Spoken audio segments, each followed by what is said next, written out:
ನಮಸ್ಕಾರ ವೀಕ್ಷಕರೇ, ಇವತ್ತು ನಾವು ನೋಡ್ತಾ ಇರೋದು ಲಕ್ಷ್ಮೀ ವಶೀಕರಣದಂಥ ನಿಯಮವನ್ನು.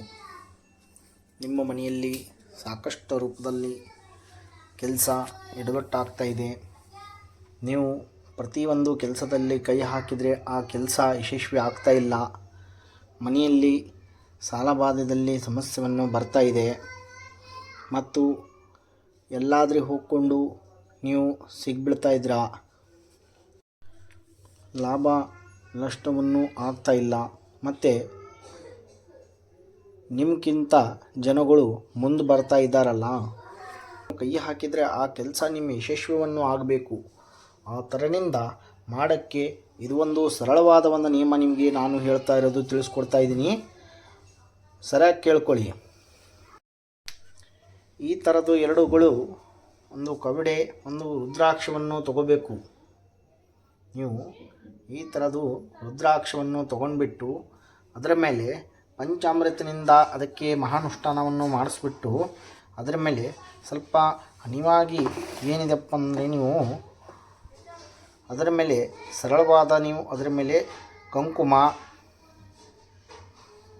ಮತ್ತು ಅರಿಶಿಣ ಹಾಕಿಕೊಂಡು ಅದಕ್ಕೆ ನೋಡ್ಕೊಳ್ಳಿ ಸರಿಯಾಗಿ ವೀಕ್ಷಕರೇ. ಈ ಥರ ಈ ಕವಡೆ ಮತ್ತು ಈ ರುದ್ರಾಕ್ಷವನ್ನಿಗೆ ನೀವು ಯಾವ ಥರ ಸಿದ್ಧ ಮಾಡಿಕೊಂಡು ನೀವು ನಿಮ್ಮ ಹತ್ರ ಸಿದ್ಧ ಮಾಡಿಕೊಂಡು ಹಾಕ್ಕೊಂಡಿದ್ರೆ ಅದರಿಂದ ನಿಮಗೆ ಏನೋ ಲಾಭಗಳು ಆಗುತ್ತೆ ಅದು ತಿಳಿಸ್ಕೊಳ್ಳಿ. ಈ ಥರ ಹಾಕ್ಕೊಂಡು ಪಂಚಾಮೃತ, ಹಾಲು, ಮೊಸರು ಇದರಿಂದ ತೊಳೆದುಬಿಟ್ಟು ಇದು ರುದ್ರಾಕ್ಷಕ್ಕೆ ನೀವೇನು ಮಾಡಬೇಕಪ್ಪ ಅಂದರೆ ತಮ್ಮ ಹತ್ರ ಶನಿವಾರ ದಿವಸ ಇಲ್ಲಂದರೆ ಸೋಮವಾರ ದಿವಸ ನಿಮ್ಮ ಕೊಳ್ಳದಲ್ಲಿ ಹಾಲಿನಿಂದ ತೊಳೆದುಬಿಟ್ಟು ಅದಕ್ಕೆ ನಿಮ್ಮ ಕೊಳ್ಳಾಗ ಹಾಕೋಬೇಕು, ಧಾರಣ ಮಾಡಬೇಕು.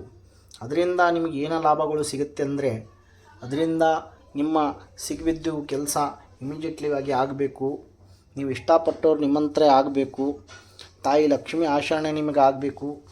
ಇದು ಇಟ್ಕೊಂಡು ನೀವು ಪ್ರತಿ ಕೆಲಸದಲ್ಲಿ ಹಾಕಿದರೆ ಮಾಟ ಮಂತ್ರ ವಾಮಾಚಾರ ಯಾರಾದರೆ ಏನು ಸಹ ನಿಮ್ಮ ಮೇಲೆ ಮಾಡಿರೋದು ಅದು ಏನು ನಿಮ್ಮ ಮೇಲೆ ಆಗಿ ಬರೋಂಗಿಲ್ಲ. ಈ ಥರ ಒಂದು ಸರಳವಾದ ನಿಮ್ಮ ನಿಯಮಕ್ಕೆ ತಿಳಿಸ್ತಾ ಇದ್ದೀನಿ. ಈ ನಿಯಮವನ್ನು ತಿಳಿಸ್ಕೊಳ್ಳಿ. ಮತ್ತು ಇದರ ಜೊತೆಗೆ ಒಂದು ಮಂತ್ರವನ್ನು ಹೇಳ್ತಾ ಇದ್ದೀನಿ. ಆ ಮಂತ್ರವನ್ನು 108 ಸಲ ಜಪವನ್ನು ಮಾಡಿಸ್ಬೇಕು. ಓಂ ಹೀಂ ಕ್ಲೀಂ ರುದ್ರಾಯ ಮಹಾಸಿದ್ಧಿಯಾಯ ಅನುಷ್ಠಾನಾಯ ನಮಃ.